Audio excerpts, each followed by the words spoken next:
Hi, my name's Lucy and I'm 19.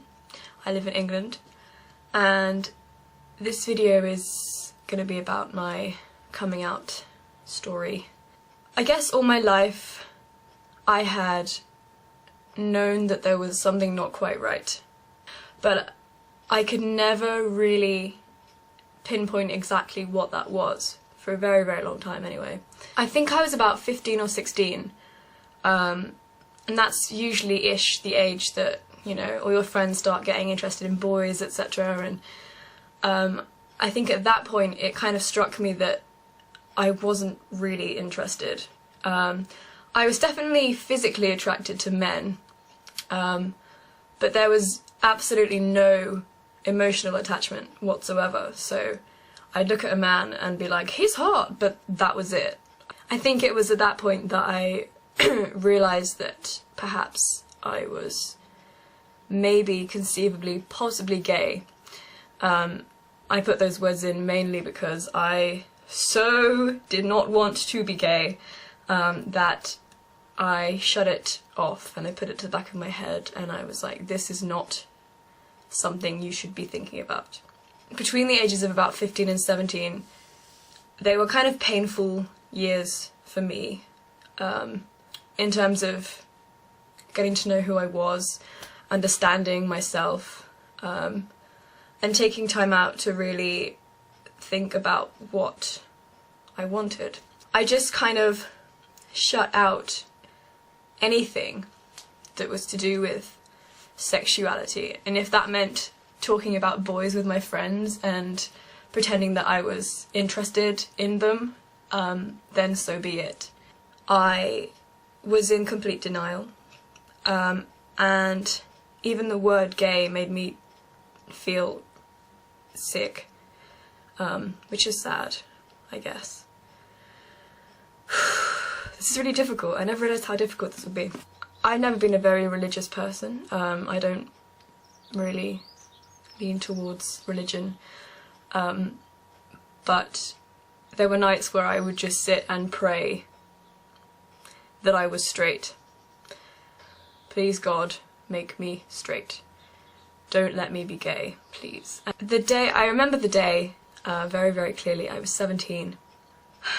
It was early June, I think, late May. I was on Twitter. I follow Ellen DeGeneres on Twitter. Her show, as far as I know, doesn't air in the UK on TV. Well, I've never come across it, so I was subscribed to her YouTube channel, still am. She was my idol, I guess. Subconsciously I warmed to her because she was gay, and I think it was a comfort to watch someone be so openly gay, yet be so happy and be so successful, and she was just the epitome of amazing. Anyway, I followed her Twitter as well, because she's that cool.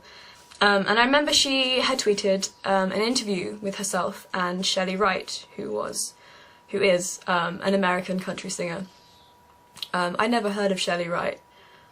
Country music isn't really that big in the UK.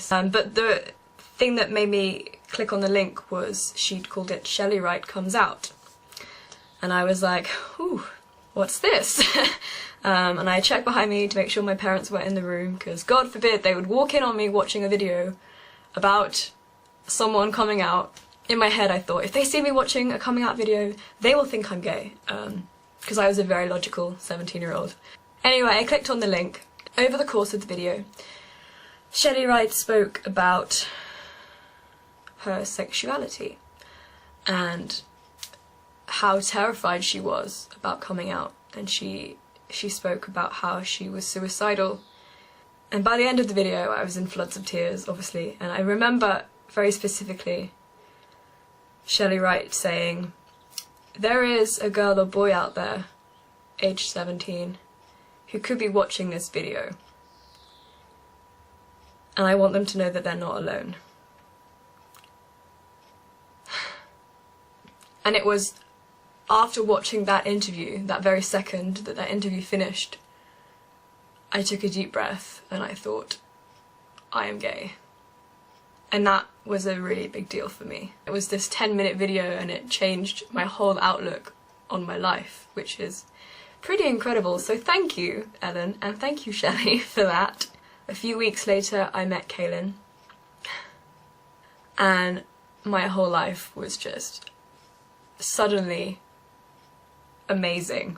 I had finally accepted who I was, and what's more, I had found someone else who accepted me for who I was, and that was just the best combination of things ever. But I still hadn't come out, and I think that was the next hurdle for me. It was December of that year that I came out to my friends. December 2010. So me and Kaden had been together for 7 months, and it was New Year's Eve, and I was with my closest friends who I adore, and I was very drunk. I'd had several vodka shots by that point, and I told my friends, I said I have a girlfriend. And this was in the middle of my friend Ben's kitchen, and they were like, what? And most of them thought I was joking, and I was like, no guys, I have a girlfriend, she's called Kaylin.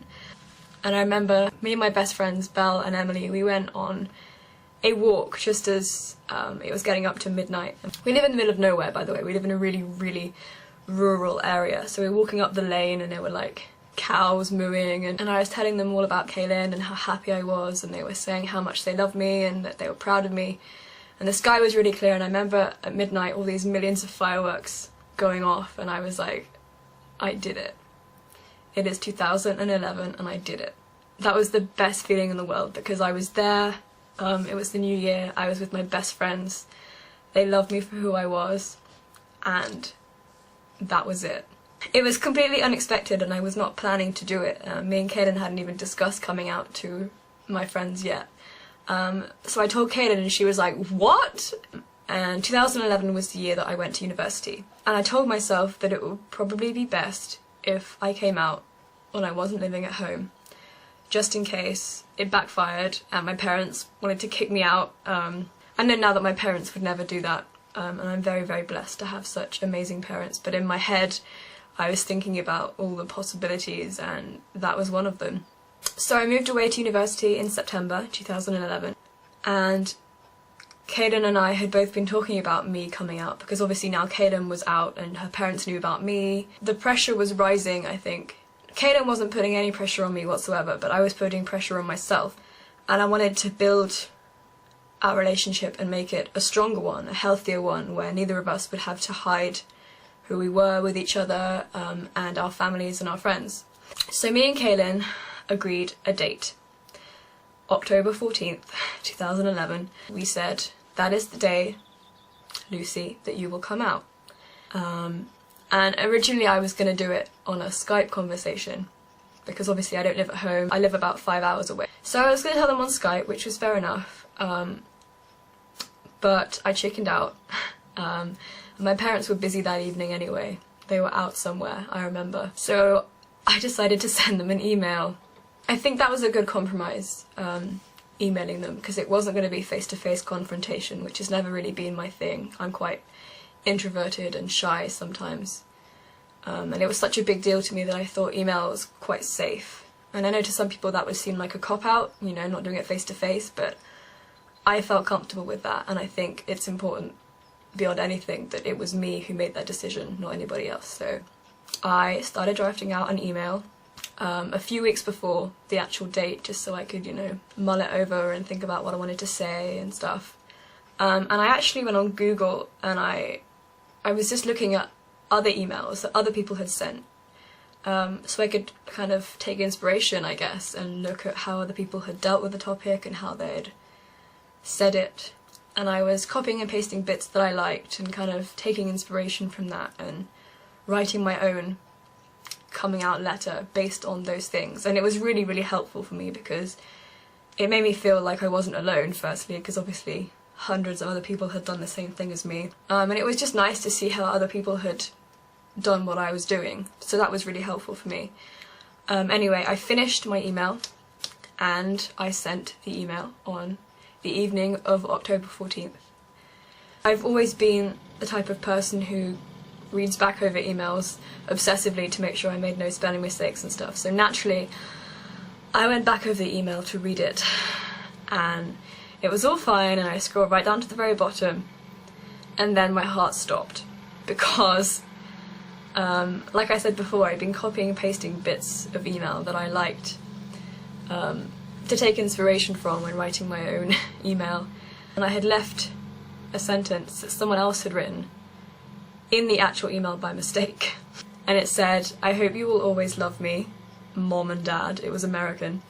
"Love from your son, Ed." Needless to say, I was distraught and I was sobbing for most of the night because I thought I'd ruined my life. I was 100% sure that my parents were going to read the email and think that I was, you know, schizophrenic, and that I wanted to be called Ed now, and that I was going to change gender. And Kaylin was on Skype the whole time, and she told me to calm down, and she told me that it was going to be okay. And rest assured, the next morning I got an email from both my parents, and it was the best email I have ever read.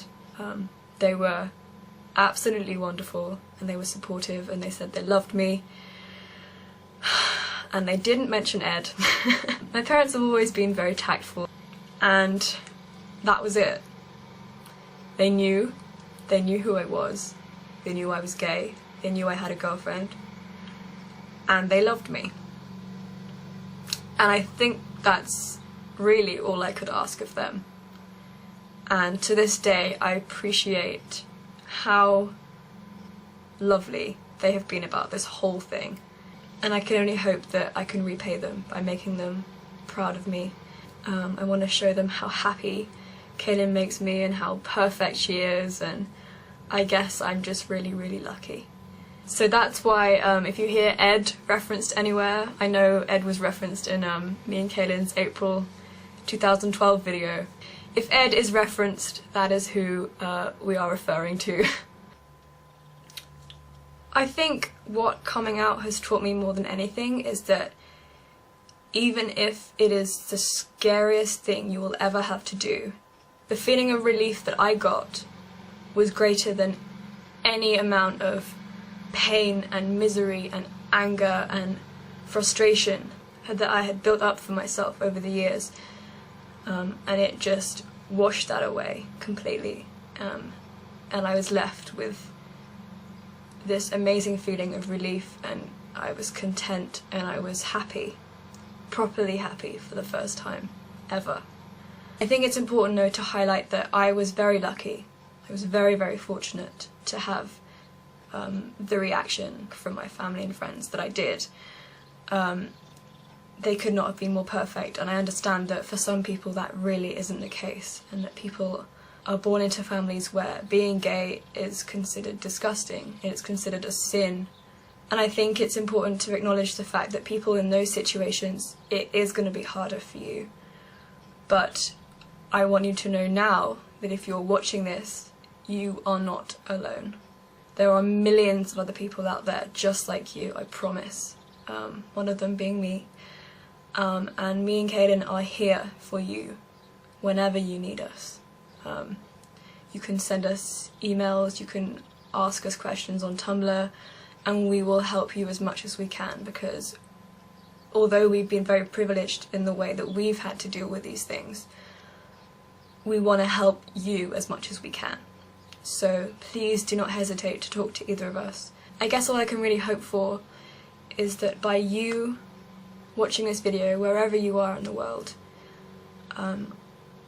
I want you to know that you're not alone.